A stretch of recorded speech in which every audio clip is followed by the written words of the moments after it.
The Russian army is experiencing a shortage of Buk anti-aircraft missiles amid Ukraine's deep-sea drone strike campaign.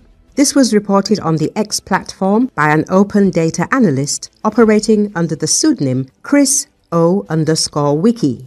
The analyst drew attention to a publication by popular Russian war blogger Maxim Kalashnikov, who spoke with Russian anti-aircraft gunners who had been transferred to the infantry.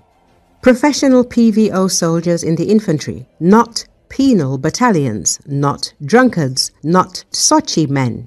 In other words, not army runners, but in the infantry. So why are they in the infantry? Simply because there aren't enough missiles for the Buk systems, Kalashnikov declared. According to a Russian propagandist, often 1 or 2 missiles are issued for every 6 Buk anti-aircraft missile systems. Moreover, recently, the Army's Buks have been loaded with missiles seized from the Navy, where they are used on naval anti-aircraft systems. Kalashnikov did not name the reasons for the shortage of anti-aircraft missiles, but Chris O_wiki expressed his own opinion. The most likely explanation is that Ukraine's nightly drone attacks on oil refineries and other targets have seriously depleted Russia's stockpile of Buk missiles. The analyst wrote, "The shortage is so critical that even Russian propagandists can no longer remain silent about it." OSINT researcher Chris O_wiki says that in a number of occupier units there are only 1 or 2 missiles for every 6 launchers. In some cases, ammunition for the systems is being withdrawn from the Navy to make up for the shortage. Furthermore, some air defense crews are being transferred to the infantry, indicating systemic supply issues.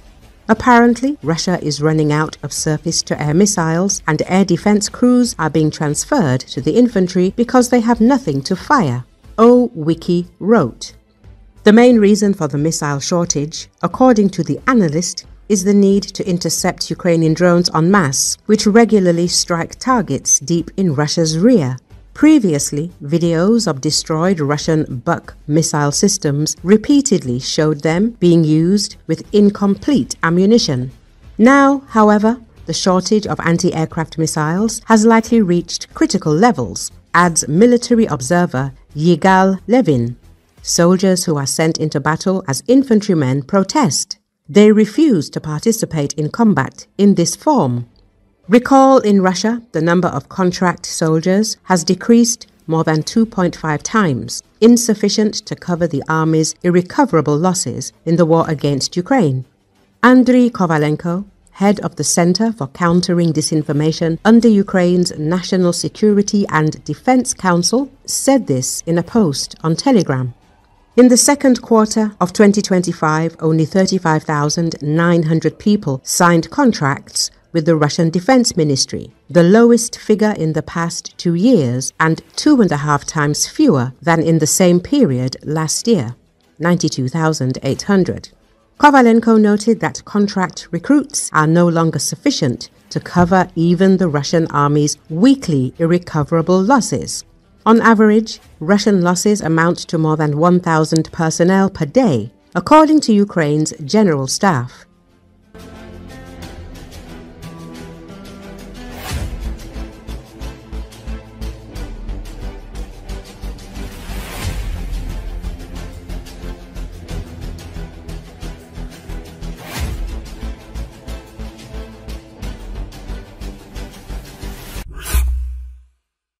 Russian occupation forces lack sufficient forces to continue their offensive in the Sumy region. The enemy has put an end to the Sumy operation, according to Pavlo Lakichuk, head of the military programs at the Strategy 21 Center for Global Studies. The expert expressed this opinion on the Freedom television channel. According to him, Russian dictator Putin and his generals transferred the units that operated first in the Kursk area and then in Sumy to the southern front to restore combat capability. Now they have been redeployed to eastern Ukraine, the expert says, right into the second echelon of the group advancing on Pokrovsk. This once again emphasizes the importance of the Pokrovsk sector for the entire Russian offensive at the moment, Lakichuk explained. According to the expert, the offensive by Russian occupation forces in the Sumy region was of secondary importance. The enemy in the north is currently weakened, Lakichuk believes, and the enemy's objective is more defensive than any further attempts to advance towards Sumy. In Pokrovsk direction, Ukrainian forces are pressing hard in the Dobropilya sector, carving up Russian lines and closing the gates behind the now isolated groups. With hundreds of Ukrainian drones in the air, a third pocket of Russian forces has formed, larger than the other two combined, and time is running out for the Russian soldiers still trapped inside, says RFU News media outlet. Ukraine's troops have started advancing southward, pushing the Russians back and retaking key ground in and around Pankivka. This advance was made possible due to the intensive work of Ukrainian drone operators working around the clock to spot and destroy every movement of the Russians. As a result, Ukrainian ground forces were able to push forward, and the 1st Azov Corps confirmed that Ukrainian units had fully cleared Pankivka. Russia tried to counter this by rushing in 4 infantry units and a marine regiment, but Ukrainian tactics of striking reinforcements on the move are blunting every effort. Colonel Valentin Manko, head of Ukraine's Assault Troops Command, confirmed that Russian forces near Dobropilya have been cut off for 3 weeks, and there are now 3 distinct pockets under Ukrainian control. With Ukrainian drones swarming overhead and artillery covering every approach, these Russian formations face the same fate as those in the first northern cauldron that was cleared already. Amid these developments, President Volodymyr Zelenski made a symbolic visit to the front, as a video from the Pokrovsk-Dobropilya axis showed him meeting soldiers engaged in the counter-offensive, presenting state awards and receiving briefings from Commanding General Alexander Syrsky.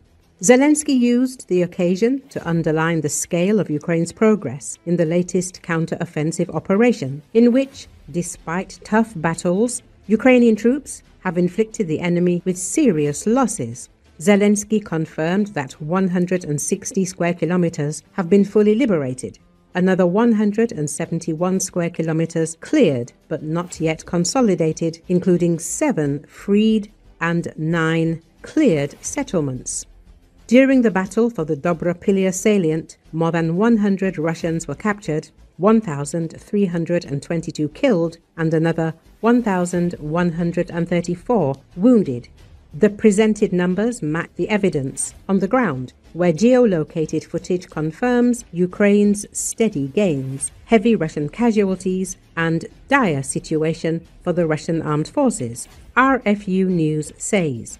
Overall, Ukraine's multi-layer campaign around Pokrovsk is paying off by combining airstrikes, drone warfare, and persistent raids against Russian depots and supply routes. Ukrainian commanders have choked Russia's ability to sustain its offensive.